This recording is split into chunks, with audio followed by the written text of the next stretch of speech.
sungai itu ternyata ya sumber semuanya. Hutan rusak indikatornya ya sungai. Kemudian apa, kota yang tidak bagus manajemennya ya efeknya ke sungai. Gitu. Negara-negara maju ini tahu betul kalau mendaur ulang plastik itu apa bencana gitu. Karena mereka harus bencana ya, ini apa merusak lingkungan gitu. Dicuci, di scoping. Maka mereka membuang ke negara yang miskin. Ya.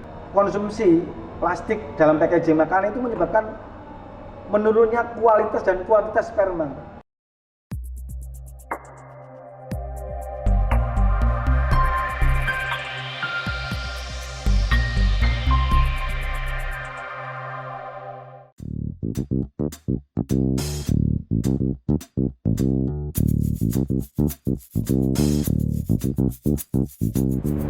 Selamat malam Sobat Greeners. Hari ini di editorial trip yang ketiga kita berada di Surabaya, tepatnya di kantor Ekoton, sebuah lembaga swadaya masyarakat yang sangat fokus dan aktif menyuarakan permasalahan lingkungan hidup terkait pencemaran sungai, bahaya plastik sekali pakai, sampai ke mikroplastik.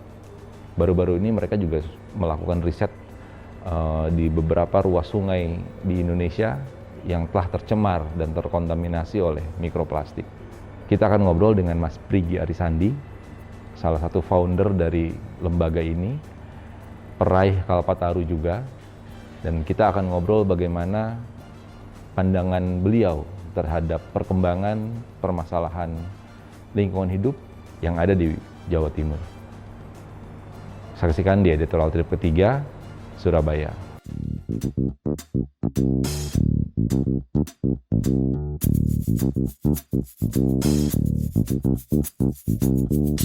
Mas Prigi, makasih nih udah terima kita di sini, kunjungan Greeners ke Ekoton.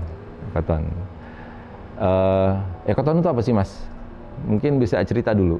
Ekoton ini tahun 2000 kita berbadan hukum. Jadi sebelumnya itu kelompok studi sebenarnya. Kelompok studi kecil di sebuah program studi biologi di UNIAN. Oh, jadi, di kampus ya? Di kampus. Jadi bawahnya himpunan gitu, ada kayak kelompok studi yang fokus. Kita ini kan prihatin dengan kondisi lingkungan saat itu, ada penebangan mangrove gitu, ada fungsi mangrove, pencemaran di sungai yang masif gitu ya. Terus kita melihat kenapa kok ini kayak dibiarkan begitu. Kemudian kita sementara di kampus kita punya alat, punya punya banyak orang-orang pintar kan banyak. Berarti Mas Gigi masih mahasiswa nih ceritanya? Tahun 96 dulu saya mulai. Tahun 96. Kepeduliannya udah dari situ. Seangkatan ya. Saya masuk 94, semester 4 lah kita mulai itu. Meneliti. Seneng kan meneliti. Saat meneliti itu menemukan ada penebangan mangrove, ada kematian ikan massal. Itu kemudian kita harus pertama kayak canggung itu kok. Ini bener nggak ya? Nggak bahaya tak gitu Mas? Iya. Tapi ternyata benar, ini nggak banyak yang melakukan itu gitu. Kompetitornya sedikit gitu. Jadi memang kita terus dan kita dibutuhkan menjadi headline gitu ya. Ternyata ini perlu. Dan kemudian juga ini menjadi promosi kami di biologi. Kami mempromosikan. Kita ini kan ilmu dasar kan jadi kayak kasta kelas 2 kan, dibandingkan anak-anak yang di aplikasi teknik gitu. Jadi ya, ini ruang buat kita untuk menunjukkan ya kita bisa berkontribusi untuk Indonesia gitu kan. Dan terpublikasi itu seneng ya waktu itu? Ya, hasil-hasilnya. Bahkan ada connect dengan teman-teman di KLHK, itu koneksikan kita dengan mereka. Ada sesuatu yang terjadi di Surabaya, rusaknya mangrove, pencemaran sungai gitu. Itu kemudian terus akhirnya terbawa sampai sekarang hampir 30 tahun. 30 tahun. Mendalami dunia hitam. dunia persungaian ini. Seiring itu Mas, pasti fokus kan, semakin terfokus gitu ya. Sekarang ini kemana fokusnya? Pergerakan fokus, Ekoton ini? Malah menjadi masalah banyak gitu ya. Ternyata menemukan banyak masalah. Sungai itu ternyata ya sumber semuanya. Hutan rusak indikatornya ya sungai. Kemudian kota yang tidak bagus manajemennya ya efeknya ke sungai. Gitu. Jadi gambaran ekosistem itu kita bisa melihat daripada bagaimana manajemen sungai, kualitas kesehatan sungai gitu. Kalau kita melihat banyak negara di negara maju ya, Eropa, Amerika, Jepang, Korea itu kan sungainya gitu. Mereka sangat memprioritaskan manajemen pengelolaan indikatornya di sungai ya. Sungai gitu. Nah, kemudian ya selalu kita harus kita seneng lah. Selama ini kan kita kan istilahnya nungguin sungai terus gitu loh. Jadi kita nggak kemana-mana gitu. Tapi sekarang kita bisa bicara banyak ya tentang bicara isu plastik, isu kerusakan mangrove, kemudian sawit, kemudian deforestasi. Kita dengan bicara sungai, kita bisa ngomongin problematika lingkungan hidup secara umum di Indonesia. Apa yang terjadi Mas sama sungai-sungai di Jawa Timur? Jawa Timur, jadi kita kemarin mensurvei, jadi ada sekitar 600-an gitu ya. Responden itu menyatakan jadi 67% itu memang pemerintah di Jawa Timur ini tidak care pada pengelolaan kali berantas. Bahkan tahun lalu kita juga survei ke 1.200 orang. Saat kita keliling Indonesia itu kita menemukan memang hampir 80% orang menganggap, masyarakat Indonesia menganggap pemerintah tidak serius menangani pengelolaan sungai. Faktanya kan ya kita menemukan 90, 94, 99% rata-rata survei itu menunjukkan memang sungai-sungai di Indonesia tercemar karena sampah plastik, karena deforestasi, karena manajemen pengelolaan sawit yang kemudian itu merusak tambang juga, kemudian membuat sungai kita itu menjadi tercemar. Lagi-lagi sampah ya? Salah satunya sampah. Salah satunya sampah. Iya, 3 tahun terakhir kita fokus pada bagaimana sampah itu berimpak pada sungai. Karena kan kita terbangun dengan tahun 2012 ada data yang Jambek itu menunjukkan kita menjadi kontributor terbesar kedua setelah Cina. 3 juta ton per tahun kita sumbangkan sampah plastik ke lautan global begitu. Itu yang menjadikan kita, wah ini sungai, ini momen kita untuk menunjukkan gitu kalau kita harus baik-baik pada sungai. Dan kita semakin bersemangat, ada PP 2 tahun 2021 yang menunjukkan sungai-sungai di Indonesia harus nihil sampah. Nihil sampah. Nah, sampah itu kemudian mendorong kita untuk kita kampanyekan ini. Misalnya kita harus membebaskan lah sungai dari sampah, terutama sama plastik. Kenapa ya bisa begitu Mas? Kira-kira? Ini ya Pak, sistem pelayanan. Pelayanan kita kan tidak menjangkau semuanya, tidak menjangkau masyarakat. Kecuali Surabaya. Surabaya itu hampir melayani 80% populasi. Selain itu maksimal 40%. Jadi kota-kabupaten di Indonesia itu Pemkotnya bisa melayani penduduknya. Jadi 60%, 60% itu dia nggak terlayani. Melayani dalam artian pengelolaan sampahnya. Dia diangkut, dibawa ke TPA. Yang 60% tidak terlayani. Akhirnya apa? Dibakar, ditimbun, terus dibuang ke sungai. Yang 21% dibuang ke sungai. Ini menjadi akan kita mendorong ya tadi.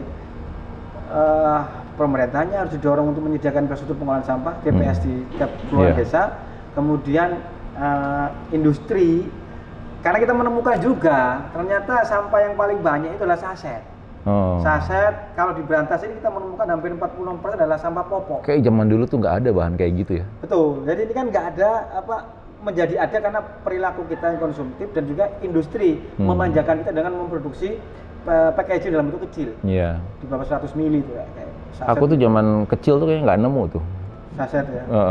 Ya sekarang kita kemarin kan menyusuri 68 sungai nasional Indonesia selama 11 bulan, kita menemukan ternyata ya semua sungai kita itu ditemukan saset.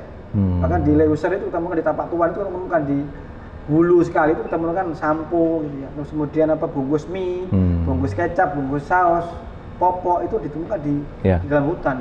Jadi rasa-rasanya semakin kecil kemasan itu semakin problematik ya? Iya, kita katanya semakin murah. Murah katanya bisa buat, terjangkau gitu. Ya, Ya kan kita tahu hanya 9% semua sampah plastik tahun 50 sampai sekarang yang bisa didaur ulang gitu. Tahun 50 sampai sekarang 9%. 9%. Dan yang menarik adalah saset ini problem besar karena dia tuh multi layer. Kalau kita bicara daur ulang kan harus spesies sejenis, PET sendiri, HDPE sendiri, PE sendiri gitu. Tapi kalau dia saset itu dia multi layer, ada 6 lapis. Ada laminasinya, ada PET-nya, ada PP-nya, ada adesifnya, ada EVO-nya, ada 6 lapis. Itu yang nggak bisa didaur ulang. Maka kalau daur ulang harus diklimbeti atau kelontoi atau dipisahkan, kan nggak mungkin. Akhirnya ya solusinya dibuang ke sungai atau dibakar itu. Secara pengelolaan yang ramah lingkungan masih membingungkan ya? Belum ada solusi yang pas gitu ya? Belum ada solusi, tapi ada solusi sebenarnya kalau kita sebagai konsumen. Tadi kan saya udah ngomong produsen, pemerintah. Kita sebagai konsumen harus lebih arif. Jadi itu 3R itu kan. Memilih ya? Meredus dulu meredus pola konsumsi kita gitu. kalau kita bisa beli yang lebih besar, kenapa harus beli yang kecil gitu. Jadi kita harus mengurangi pola konsumsi penggunaan plastik sekali pakai. Reduce. Itu mengurangi yang pertama ya. Kemudian memakai ulang kan, guna ulang gitu. Sampai saat ini memang belum ada ya Mas solusinya untuk saset ini. Saset tadi ya harus produsen harus meredesain sistem delivery pengiriman mereka. Kan banyak sekarang model refill itu, refill station. Bahkan konsumer terbesar kan mau bikin 500 refill station gitu. Ini yang kita dorong, kemudian masyarakat harus dibiasakan, produsen juga harus menyediakan refill station gitu. Budaya yang dulu ada orang kalau beli minyak bawa botol, beli sesuatu bawa wadah sendiri dari rumah. Ya kenapa tidak itu didorongkan? Maka kemudian harus dipukul dengan regulasinya. Pemerintah harus mendorong itu. Budaya jadi, kita untuk guna ulang lagi. Ke depan itu memang sudah tidak ada opsi lagi, sebaiknya tidak digunakan gitu ya. Tidak dipilih untuk dikonsumsi lah si saset-saset ini ya. Ya kita kan punya regulasi yang sepakat kan.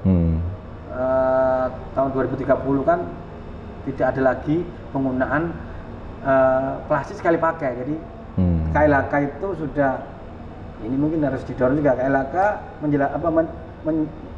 kayak target gitu ya. Dan juga regulasi di Permen KLHK 75 2012 kan itu ada pengurangan 30% dan juga tidak digunakan lagi plastik sekali pakai gitu. Gas kresek, sedotan, styrofoam, botol AMDK, styrofoam ya. Itu harus tidak boleh digunakan lagi. Ini kayak gini-gini nih Mas ya, temuan di lapangan ini ya. Dan ini juga menarik, kita ini kan negara yang baik hati gitu loh. Sudah punya masalah yang seambrek. Ini aku lihat kayaknya aku asing semua nih merek-merek apa nih. Ini kan target ini semua adalah brand-brand Amerika, Kanada, Eropa ya, Inggris gitu ya. Dan mereka tuh tahu betul, negara-negara maju ini tahu betul kalau mendaur ulang plastik itu bencana gitu. Karena mereka harus bencana ya, ini merusak lingkungan gitu, dicuci, di scoping. Maka mereka membuang ke negara yang miskin ya. India, kemudian Vietnam, Filipina, Malaysia dan Indonesia. Kita salah satu destinasi pembuangan sampah-sampah plastik yang itu buangnya gimana kok bisa buang gitu kan, artinya ngebuang itu kan kadang orang juga ya kalau kita buang sampah ke rumah tetangga nolak dong. Ya kan. Kalau ini tiba-tiba bisa datang sebanyak ini tuh gimana? Ada dua model gitu. Satu, kita ini tiap tahun itu mengimpor. Kita mengimpor sekitar 5,6 juta ton kertas. Untuk bahan baku pabrik kertas. Tapi tahun 2018 sampai 2021-an itu ada penyelundupan itu. Kertas yang kita beli dari negara-negara maju itu ternyata disisipi plastik dan hampir 40%. Lewat Banten, lewat yang menyisipi itu yang mengirim kertas. Yang mengekspor. Yang mengekspor. Belanda, Inggris, Amerika yang banyak. Jadi Amerika dan Australia menjadi negara terbanyak yang menyumbangkan sampah plastik yang diselundupkan ke Indonesia lewat kertas tadi. Lewat kertas. Dan yang kedua jalur melalui ya tadi kita memang membutuhkan plastik untuk didaur ulang di sini. Jadi kayak botol plastik itu kita impor dari Australia dan ini kan juga kayak ini kan beban juga gitu loh. Sudah tahu daur ulang itu susah, kenapa kita harus mendatangkan? Artinya yang nerima ini juga sadar di dalamnya ada sampah ya. Undang-Undang 18/2008 kan jelas, kita tidak boleh memperdagangkan sampah. Ini kan sampah gitu. Ini kan household product. Jadi boleh untuk bahan baku. Plastik bahan baku, tapi ini kan sampah. Personal care, bukan raw material ya. Bukan raw material, ini yang nggak boleh. Tapi ini ya kita temukan ini. Di Sidoarjo, di Gresik, di Surabaya. Terus jadinya gimana ini Mas? Jadi kita dengan masalah sampah di dalam negeri aja belum selesai. Sekarang ada juga yang dari luar negeri masuk ke sini. Betul. Ya kan ini kan juga ini combo ini masalahnya. Kita juga pasif kan. Jadi saya itu sering mengibaratkan kita ini masyarakat, komunitas, CSO itu kayak penabuh gendang gitu. Kemudian pemerintah itu adalah penari gitu. Kalau kita kemudian tidak pernah speak up, peduli terus kemudian kita menuliskan surat ke pemerintah mengadu, ya akan terus seperti ini gitu. Ini kan ada pembiaran karena kita juga diam sebagai civil society, kita diam. Maka ya kita harus melaporkan. Ini kan kelihatan kalau kita lihat di Tangerang, di Karawang, di Keragilan itu ini dibakar tepi jalan. Dan kita diam aja, masyarakat diam. Ya ini yang kita harus dorong, masyarakat harus peduli, mereka harus mengadu, mereka harus protes gitu. Kendalanya di mana biasanya masyarakat tuh knowledge atau pengetahuannya mereka belum paham gitu atau juga pemerintah menjengkelkan. Kita sudah melapor, kita sudah ada bukti banyak, tapi pemerintah tidak merespon positif, tidak semangat lagi, tidak seperti yang kita harapkan gitu. Jadi pemerintah masih tanda kutip masih takut gitu. Jadi ada konsekuensi yang mereka, tapi seharusnya mereka harus paham. Kalau masalah ini kan kita jelas, kita ini negara yang kemudian ada kandungan dioksin tertinggi kedua setelah di Vietnam.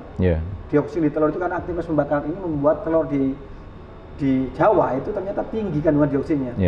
Itu pun tidak ada respon dari KLHK untuk melakukan kajian serius, kemudian melakukan istilahnya itu ya memberitahukan kepada masyarakat karena memang ya ini bahaya gitu. Jadi ini ngambang. Jadi kita pernah menginformasikan ada bahaya dioksin karena aktivitas pembakaran plastik. Respon pemerintah ya kita agak kecewa kan tidak kemudian dibuka informasinya gitu. Ini ya atau tidak bahaya, tidak. Kalau bahaya ya udah harus ada pengetatan, pelarangan, penghukuman. Itu nggak ada yang dihukum, nggak ada yang dilarang. Saya kita bilang seolah ya dibiarkan gitu, mengambang gitu. Jadi masyarakat ya pelaku pelanggaran dia menganggap nggak ada hukuman, ya itu kita lakukan. Itu terus terjadi sekarang ini. Jadi masalah sampah ini Mas, kalau ternyata yang setelah temuan selama ini dari teman-teman Ekoton itu, produsen menyediakan barang ya kepada publik begitu. Barang ini dipilih lah, dikonsumsi oleh publik gitu. Satu sisi masyarakat merasa setelah selesai dia gunakan, ini kemasan bekas ini bukan milik dia lagi nih, dia buang artinya gitu. Tapi produsen pun merasa setelah dibeli oleh konsumen, itu sudah bukan tanggung jawab dia lagi gitu. Jadi ini semacam materi tidak bertuan ini setelah selesai penggunaan ini barang nih. Sementara dia sangat besar kekuatannya mencemari lingkungan kan. Betul. Gitu. Itu gimana kira-kira? Ya ini kan kita kan harus kembali ke undang-undang. Kita punya undang-undang pengelolaan sampah 18/2008 kan jelas pasal 15 itu. Setiap produsen yang menghasilkan sampah packaging yang tidak bisa diolah secara alami, maka produsen harus bertanggung jawab. Artinya bukan lepas tanggung jawab dia. Kalau produsen itu kemudian packaging produknya dalam bentuk dalam bungkus yang seperti kasava atau kemudian dalam bungkus daun, itu bisa kemudian lepas tangan. Tapi kalau packaging atau bungkusnya itu kemudian dia tidak bisa terkelola secara alami, nggak bisa dikomposkan, ya mereka harus tanggung jawab. Kan KLHK kan punya roadmap mendorong industri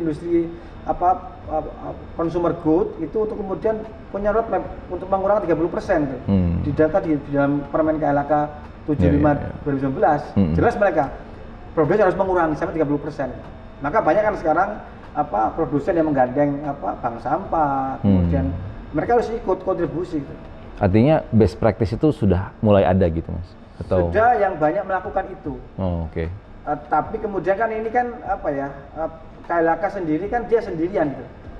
Pemprov juga merasa bukan kewenangan saya, apalagi Pemkot itu. Maka kemudian harus ada pembagian kewenangan pengawasan dan implementasi di lapangan. Ya seperti industri besar yang produksi packaging kan seolah nggak diawasi oleh kabupaten kota dan provinsi. Ini harus didorong, semua harus mengawasi dan juga harus ada ruang masyarakat untuk kemudian salah satunya brand audit. Kita di CSO, di LSM ini kan juga aktif melakukan brand audit. Ekoton melakukan juga kan? Kita melakukan brand audit. Jadi sampai tahun 2023 kita sudah sekitar 30-an ribuan pieces yang kita audit. Ya memang tadi kita menemukan 10 tadi. Apa ini yang diaudit nih gimana nih Mas? Audit. Jadi kita ini kemudian banyak metodenya ya.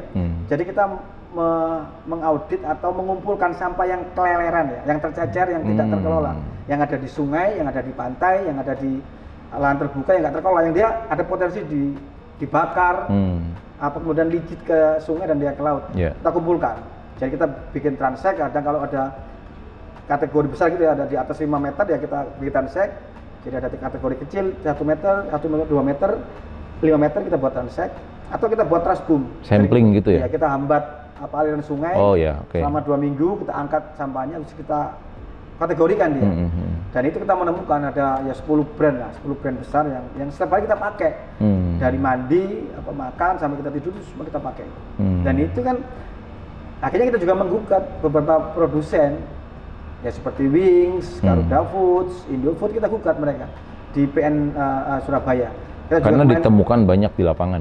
Iya, kita menemukan 10 besar. Kita juga kemarin mendatangi kantor Unilever, mendorong mereka untuk menghentikan produksi saset stop plastic pollution, stop saset production. Ya, itu kan memproduksi saset itu. Ada respon Mas dari mereka? Mereka kan tadi berjanji tahun ini tahun 2024 akan membuat 500 refill store di Indonesia, di kota-kota besar. Kemudian juga ada kan bersama dengan bank sampah banyak. Artinya kan ini juga ya tadi itu, kalau kita tidak menabuh gendang mereka tidak bergerak. Iya, betul. Maka kita harus mendorong itu. Harus terus disuarakan ya. Harus speak up, ya harus suara, kita harus protes lah. Iya. Maka tadi kan kita ini kan kategori LSM ya. Katanya itu lembaga suka masalah. Mencari masalah. Tapi kan memang itu dibiarkan gitu. Kalau dibiarkan kan akan menjadi apa ya?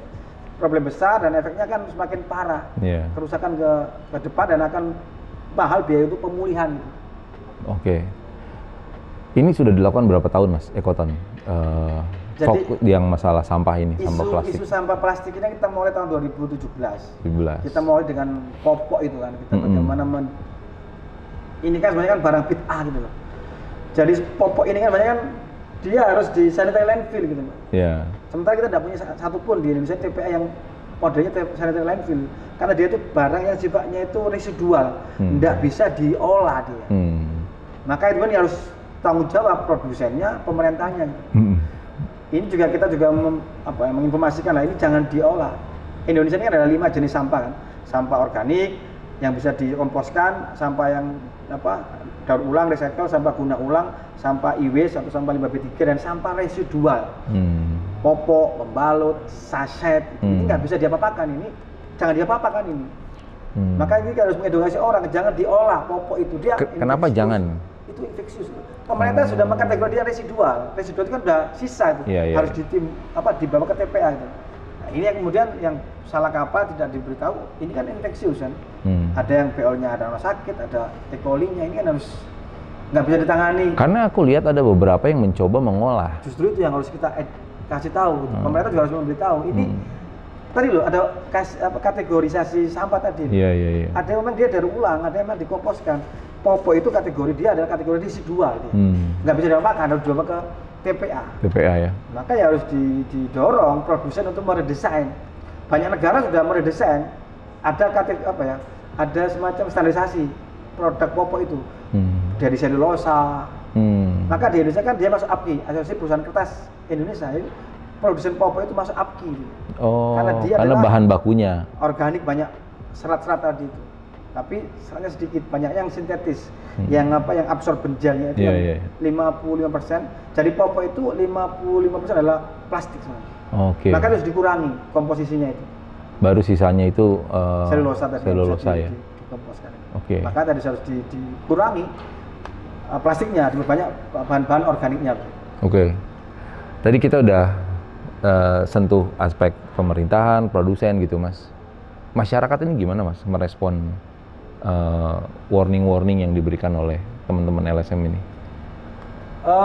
Ya ini jalan panjang ya. Jawa Timur lah misalnya. Jawa Timur misalnya. Ya ini jalan panjang gitu ya, jalan panjang. Memang kita juga mensurvei, memang orang peduli gitu. Karena juga kita juga kalau ada kondisi pencemaran di sungai, apa yang dilakukan? Mereka bilang ya, mereka lapor ke RT RW kelurahan, mereka lapor ke pemerintah provinsi kabupaten, mereka juga ke medsos, mereka juga demo. Jadi ada pilihan-pilihan aktif yang dilakukan gitu. Jadi masyarakat banyak aktif, mereka merespon gitu.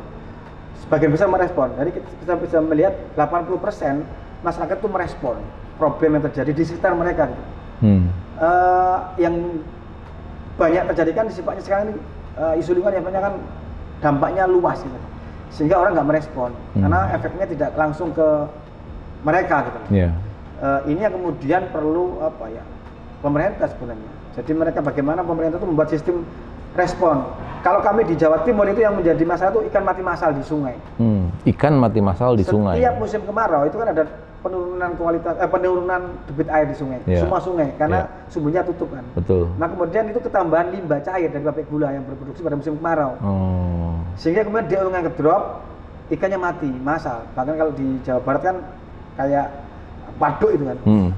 Itu kemudian harus tidak ada SOP gitu. Bagaimana pemerintah menanggapi, karena sungainya sungai lintas provinsi, sungai yang ditangani pusat, sehingga kemudian itu melepaskan. Ini kan yang harus ditangani gitu. Maka kemudian kita kemarin menggugat Pemprov Jawa Timur, KLHK dan PUPR untuk mereka lalai menangani ikan mati massal. Dan kita menang di PN dan PT. Dan artinya kan ini kan pemerintah harus menyiapkan ini mekanisme. Masyarakat sudah aktif, maka kemudian pemerintah harus menyiapkan mekanisme ini. Kalaupun masyarakat tidak cerdas, tugas pemerintah untuk mengedukasi masyarakat. Jadi mereka harus edukasi, sosialisasi yang aktif, iklan ini kan kita jarang melihat bagaimana kemudian di televisi atau di iklan pemerintah yang masif. Ini yang harus, karena ujung-ujungnya masalahnya akan dirasakan juga oleh semua orang ya. Iya, makanya tadi pemerintah harus ikut mendorong edukasi yang sifatnya masif. Ya kan sedikit kan budget. Pemerintah kita, tadi saya katakan pemerintah nggak serius. Kenapa? Budgetnya paling kecil. Di tingkat kementerian, di tingkat dinas provinsi kabupaten itu kan rendah. Dinas yang paling rendah dananya adalah dinas lingkungan hidup. Itu menunjukkan memang pemerintah nggak memprioritaskan, nggak peduli gitu loh. Maka kemudian ya ini tugas kami sih di lembaga suka masalah ini yang terus kemudian ya berspeak up lagi. Speak up. Tapi dalam rentang waktu ini gimana kira-kira refleksi dari teman-teman Ekoton terhadap perkembangan kepedulian publik, kepedulian pemerintah terhadap penyelesaian masalah lingkungan ini? Ada harapan, Mas? Ya, kan sekarang udah tumbuh kan banyak komunitas itu. Banyak tumbuh komunitas, banyak anak-anak muda yang peduli kegiatan-kegiatan. Tapi mungkin dari segi kuantitas gitu. Tapi dari segi kualitas itu kan minim perlawanan kan itu. Jadi kita tuh kan sering kali melihat, orang kan sering melihat, udahlah kita nggak usah cari yang salah, kita carikan win-win solution. Ini salah gitu. Ya harus dijelaskan siapa yang salah gitu, agar kemudian jelas pertanggungjawaban mereka gitu.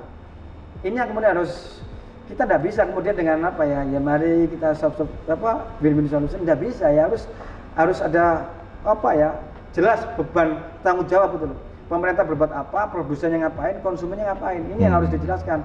Kalau produsen salah harus dihukum, pemerintah salah harus dihukum. Ini tadi saya katakan tidak jelas kemudian kenapa harus jelas? Agar orang kalau salah itu takut. Tidak mengulangi lagi buang sampah ke sungai, tidak mengulangi lagi bangun bangunan tepi sungai, tidak mengulangi lagi menebang kayu di tengah hutan lindung gitu. Ini kan yang kemudian tidak jelas. Iya. Kalau solusinya win-win, yang salah juga masih menang ya. Akhirnya kan saya aman gitu. Hukum tidak ditegakkan karena dia merasa aman, saya nggak terbukti bersalah kan, saya tidak dihukum gitu. Itu yang sekarang banyak terjadi. Orang jadi bingung gitu loh. Jadi orang berbuat jahat pada lingkungan difasilitasi seolah gitu. Iya. Oke, masih panjang berarti perjalanannya, Mas. Kalau kami di Ekoton ini kan terus sifatnya mengalir kan, seperti air gitu. Kita mengalir saja, kita kita reaktif lah gitu. Kita melakukan. Tapi prinsip tadi itu ya based on data lah. Jadi kita based on apa yang memang seperti kepunahan, kerusakan itu kita based on data. Ya kita paham betul kalau orang sekarang itu ya tidak hanya sekedar harus didorong, diajak untuk berbuat baik, tapi harus diberi literasi input. Kalau kamu meneruskan ini efeknya ke kamu, efeknya ke manusia gitu. Kalau terus kita mengkonsumsi atau menggunakan plastik sekali pakai, efeknya mikroplastik masuk dalam jantung kita, dalam darah kita, itu akan kemudian menimbulkan cost yang sangat tinggi gitu. Biaya akan kita tanggung kalau kita terus menggunakan atau merusak lingkungan. Dan itu bicara kasih sayang ya ini yang mengkosong kalau kita kemudian masih merusak lingkungan. Kenapa? Efeknya ke anak cucu kita gitu. Ini kan orang-orang yang kita kasih, yang kita sayangi gitu. Bisa dibayangkan kalau terus kita lakukan kerusakan, yang menerima adalah orang-orang kita sayangi nanti ke depan. Maka ya saya meyakini kita harus terus mengingatkan dan saya yakin pasti ada perubahan lah. Iya. Waktu kampanye plastik yang solid waste ditemukan di sungai di mana begitu, kan baru ada respon lumayan besar itu ketika sudah masuk ke isu mikroplastik ya. Betul. Gitu. Nah, itu apa yang Ekoton lihat ketika ketakutan orang-orang tuh mulai itu kan orang mulai takut, waduh mikroplastik ada di dalam darah gitu. Itu gimana tuh, Mas? Iya, kita kan ingat kalau dulu pas ada fenomena rame masalah BPA itu kan orang kan rame gitu loh. Jadi viral, menjadi perbincangan saat kemudian plastik itu menjadi beban bagi diri mereka gitu. Maka itu kita pilih sebenarnya. Kenapa kita pilih mikroplastik? Karena orang mikirnya ya nggak apa-apa kita buang sedotan ke sungai, buang sampah plastik ke sungai, pakai styrofoam ke sungai, pakai styrofoam nggak masalah gitu, karena nggak ada efeknya gitu. Tetapi ya tadi kita menyadari ternyata mikroplastik ini asalnya dari plastik sekali pakai gitu, dari tas kresek, sedotan, styrofoam, bahkan dari mikrobit. Jadi yang buat kita glowing, sabun, yang buat kita putih itu kan juga berdampak pada menghasilkan namanya mikroplastik, mikrobit itu. Dan ternyata saat dia ada di air, dia kan kemana-mana, nggak terkontrol gitu. Terurainya menjadi plastik juga dia gitu. Dia terfragmen menjadi mikroplastik, dia terpecah menjadi mikroplastik. Dan itu kemudian mikroplastik itu dimakan oleh ikan. Dan ini yang menjadi menarik sebenarnya, mikroplastik ini seperti tadi, mikrobit tadi. Itu kan dia mengangkat sel mati, mengikat minyak, dan sama sifatnya saat dia lepas di air, dia hidrofob, dia akan menyerap polutan. Jadi begitu ada di sungai itu ada logam berat, deterjen, pestisida, jadi akan nempel di mikroplastik, bakteri patogen ya. Masuk dalam tubuh dia akan terlepas. Itu yang akan meracuni tubuh kita. Jadi dia akan meracuni tubuh kita saat mikroplastik itu. Jadi efeknya multiple ya? Multiple. Plastiknya sendiri dia beracun karena dia mengandung endokrin disrupting chemical, bahan pengganggu hormon. Bahan yang diserap juga beracun. Jadi double yang masuk dalam tubuh kita. Bahkan ya sekarang kan ditemukan di darah, di dalam feses, di dalam paru-paru. Ini semua sudah mengandung mikroplastik. Dan nggak kelihatan ya? Dan nggak kelihatan, dan efeknya jelas loh. Ada menopause dini, kemudian kalau kita lihat berita di bulan Mei, kalau kita googling itu, konsumsi plastik dalam packaging makanan itu menyebabkan menurunnya kualitas dan kuantitas sperma. Jadi kalau kita kebanyakan makan makanan yang di packaging plastik, itu membuat kita jadi lemes, dari sperma kita jadi lemes dan jadi tidak produktif, gangguan hormon kita. Keturunan dong, berpengaruh juga. Tidak produktif dan ya macam-macam, jadi efeknya ke dalam kejantanan kita. Jadi ya kita ingatkan ya teman-teman yang sering mengkonsumsi packaging lontong yang dibungkus plastik, packaging makanan yang plastik yang di microwave itu, hati-hati itu akan menyebabkan penurunan produktivitas dan kualitas sperma kita. Itu sangat Kalau gitu kayaknya pada takut ya. Itu orang takut. Orang kan benar, berpikir, orang berpikir, saset, gitu, berpikir, ya harus tadi makan makanan bakso, rawon, dimasuk dalam tas plastik panas itu kan juga berbahaya. Bahkan di pelosok itu saya juga banyak melihat di pesisir selatan di Sumbar itu orang jualan itu cerita dia, saya tidak berani pakai plastik karena berbahaya, yang mengandung bahan penyebab kanker itu. Oh dia sadar tuh. Penjualnya sadar. Banyak yang nggak mau beli karena dibungkus plastik. Artinya edukasinya sudah lumayan nyampe dong ya? Ya artinya orang harus proximity, kedekatan dengan mereka. Jadi kita kampanye ya jangan buang sampah ke sungai. Tapi kenapa? Jadi kita menjelaskan ini ada mikroplastiknya. Dan ini yang kita dorong 5 tahun terakhir ya, 6 tahun kita mendorong. Kita punya lab sendiri tentang mikroplastik ya, kita mengujinya sampai di level polimer gitu ya. Jadi ini juga menunjukkan kita harus sesuatu yang berangkat dari hati itu kan akan nyampe ke hati, sama cuma kita harus serius gitu ya, harus benar-benar ya supaya gini nyampe ke hati gitu. Ekoton itu kan berjalan terus nih Mas. Gimana Mas Brigi melihat perkembangan generasi-generasi muda, keterlibatan dan ingin melibatkan diri dalam gerakan lingkungan di Ekoton ini kan kayak sekarang nih lagi rame Gen Z gitu ya, itu mereka lumayan peduli atau gimana? Ya mereka ini kan generasi stroberi ya, generasi stroberi yang kemudian dia mudah busuk gitu. Saya kan kelihatannya kan menteneng keren gitu. Ini stroberi tapi mudah busuk. Lepas dari kulkas, lemari es dia langsung lemes dan busuk ya. Artinya kan mereka ini kan, tapi mereka punya kesaktian kan, dia punya medsos yang kemudian bisa kemana-mana. Kita punya Greta Thunberg yang kemudian dengan itu bisa menjadi viral dan menjadi global. Artinya ada sisi kelemahan dan kekuatan. Maka tadi kita juga merubah aliran atau gerakan kita ya, lebih menggunakan sosial media, bagaimana kemudian agar mereka itu kayak disodok-sodokan gitu, tinggal makan lah informasi itu. Jadi bagaimana kita menyediakan informasi yang langsung makan. Sama seperti kebiasaan konsumsi orang terhadap kemasan ya, pengen yang instan, yang cepat gitu ya, yang simpel gitu. Tapi kan harus kita sodorkan tadi, ini efeknya gitu. Oke lah kamu makan instan, makan semua yang cepat dan itu praktis, higienis, tapi di balik itu harus ada ongkos yang kamu bayar. Ya tadi kan harus ada riset tadi itu. Anak-anak ini kan pakai logika mainnya gitu. Maka kita harus main di logika itu. Jadi memang harus memberikan banyak bukti gitu. Banyak bukti, terlibat dengan mereka, berkomunikasi dengan bahasa mereka, jadi bagian dari mereka lagi. Apa kira-kira pesan Mas Prigi buat mereka nih, kalau banyak yang nanya ke kita gimana ya kalau kita pengen terlibat gitu dalam kegiatan lingkungan, dimulai dengan apa gitu? Ya ini kan kayak idiom sederhana yang lama orang sering ngomong kan, lakukanlah dengan melakukan hal yang paling mudah yang kamu bisa, kemudian mulai dari dirimu sendiri. Mulai dari sekarang? Mulai dari sekarang, dari dirimu sendiri, nggak usah ngajak orang. Kan juga, jadi Gen Z ini kan gak yang tadi tuh, dia jangan terlalu banyak keras, dia udah lakukan dari dirimu sendiri, dan yang terpenting istiqomah, lakukan terus menerus itu, terus menerus. Dan kalau kamu pingin melo ya bikin komunitas, bikin kelompok, bikin sebuah kekuat grup gitu.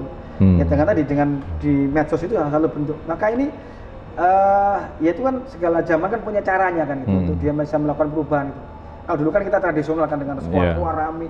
Ini ya itu semua setiap zaman punya caranya, ya kita harus mengikuti cara mereka. Ya itu mungkin yang harus kita sodorkan, itu memproduksi informasi yang mudah diserap gitu. Bahkan kita kan diikutin ya, main bikin 20 episode film Ekspedisi Sungai Nusantara, itu kita bikin juga banyak film dokumenter yang sifatnya itu menyuguhkan informasi ke langsung. Sambutannya bagus ya Mas? Ya luar biasa, kita ya? Lumayan bisa dikenal gitu. Karena kan sebenarnya kan orang melakukan perubahan itu kan pertama kan tadi kita percaya dulu siapa dia, pemberi informasi siapa ya. Dengan kita terus menerus tadi kita ini kan prinsipnya nih ya, tuno dulu, kemudian tuno, to think, betul berpikir, kemudian to feel, menjadi perasaannya, baru mereka orang to do, mau melakukan. Maka ini yang kita lakukan adalah memproduksi informasi yang meaningful, dekat dengan mereka. Kemudian kita terus menerus, kita ngomong terus ulang agar ini menjadi kayak semacam story lah Mas.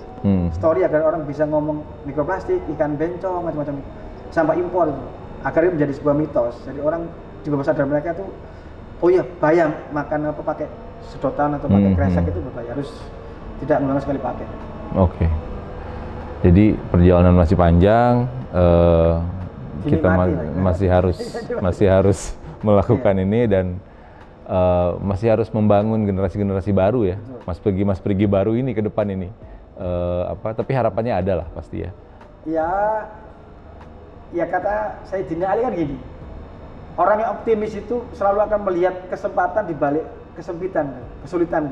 Jadi orang yang pesimis dia melihat kesulitan dalam kesempatan. Maka saya yang optimis. Selalu melihat kesempatan dalam kesulitan dan kesulitan. Pasti bisa lah. Pasti bisa. Ya, siap. Thank you loh Mas. Kembali kasih.